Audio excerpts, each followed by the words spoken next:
welcome to my channel Sony Educator. This channel helpful for those students जो BA, DA, DLED, BLED, MEd, MA education या फिर education topic related किसी भी type की preparation कर रहे हैं and also for UGC NET aspirants. So must watch, share, like and subscribe my channel for new updates. आज का जो सेशन है मेरा वो यूनिट 2 से चैप्टर नंबर 1 है commission and committees on education and जो आज का टॉपिक है वो है मेरा national curriculum framework 2005। National curriculum framework 2005 इसके थोड़े से जल्दी में देख लेते हैं क्या क्या है ये इस कमीशन के अंदर क्या है। तो नेशनल करिकुलम फ्रेमवर्क 2005 था, नाम से ही जैसे पता चल रहा है कि ये करिकुलम फ्रेमवर्क पे बेस्ड है। इसको प्रिपेयर और डेवलप किया था NCERT ने इंडिया के एजुकेशन के अंदर और प्रोवाइड किया था ब्रॉड फ्रेमवर्क के लिए टीचर्स एंड स्कूल्स के लिए। ओके, और प्लान डिज़ाइन करता था टीचर्स को कैसे एजुकेशन प्रोवाइड करना है, क्या करिकुलम होगा उनके लिए, क्या सिलेबस होने चाहिए जिससे टीचर्स सीख सके, लर्न कर सके और अपने अंडरस्टैंडिंग को बढ़ा सके कि बच्चों के नीड को कैसे कैटर कर सकते हैं, उनको कैसे स्टडी करानी है एंड ऑल। इससे पहले भी बहुत सारे करिकुलम फ्रेमवर्क आए 1975, 1988, 2000 एंड 2005। जो 2005 था जो सबसे इम्पोर्टेंट फ्रेमवर्क था। कमीशन के कुछ कंट्रीब्यूशन थे टीचर एजुकेशन के लिए, उसको देख लेते हैं। Context, concern and vision of teacher education कैसा होना चाहिए and all. Curriculum areas of Intel teachers education, evaluating the development teaching, continuous professional development होना चाहिए सर्विस एजुकेशन के अंदर। सो हम इसको थोड़ा डिस्क्राइब में देखते हैं क्या है ये national curriculum framework 2005। This is one of the important national curriculum framework prepared and developed by the National Council of Education, Research and Training NCERT in India, जिसे मैंने पहले बताया। और भी नेशनल करिकुलम फ्रेमवर्क्स पब्लिश हुए हैं 1975 में, 1988 में, 2000 में, बट 2005 सबसे इम्पोर्टेंट फ्रेमवर्क रहा है अभी तक का। और ये आया था सजेशन देने के लिए about the changing syllabus, text books and teacher practices in school education program in India. और इन कमीशन ने जो सजेशन उनका था वो किस बेस पे था?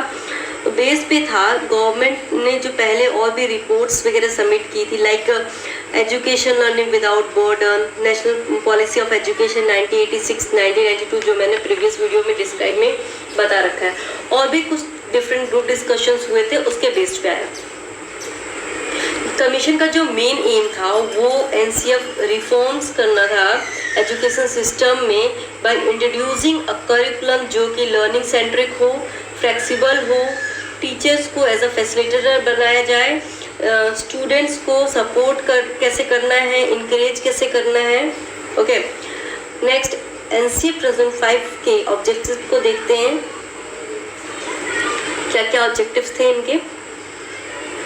Connecting knowledge to life without the school, connecting knowledge to life outside the school.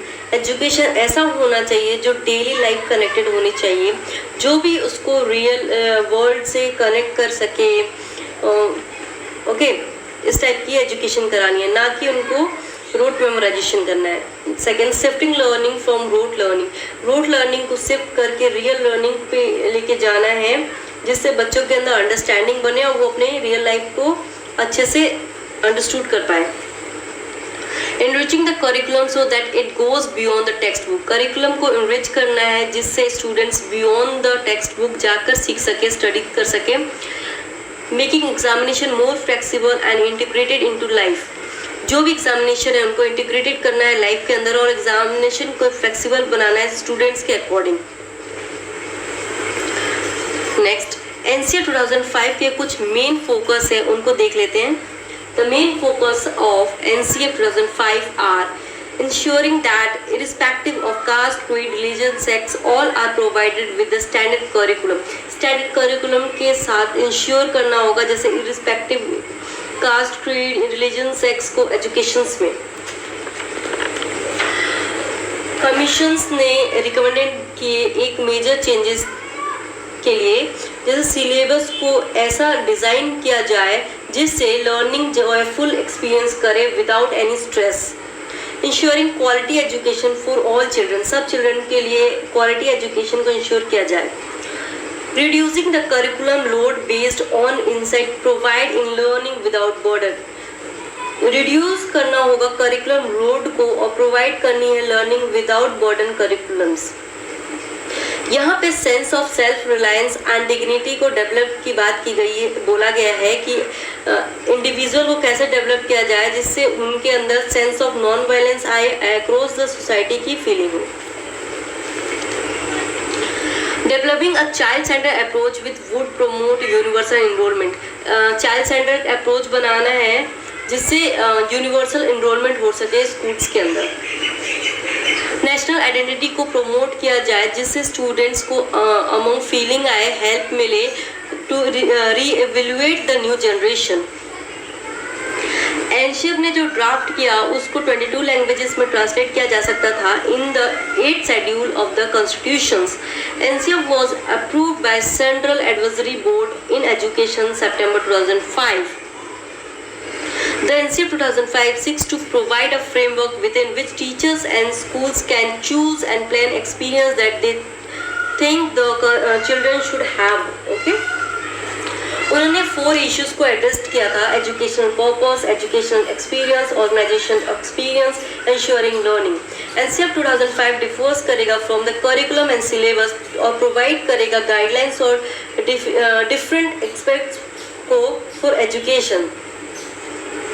जो पहले के एनसीएफ थे वो बेस थे बिहेवियरिस्टिक साइकोलॉजी पर, ओके, बट जो एनसीएफ 5 था वो बेस्ड ऑन कंस्ट्रक्टिविज्म थ्योरी पे था।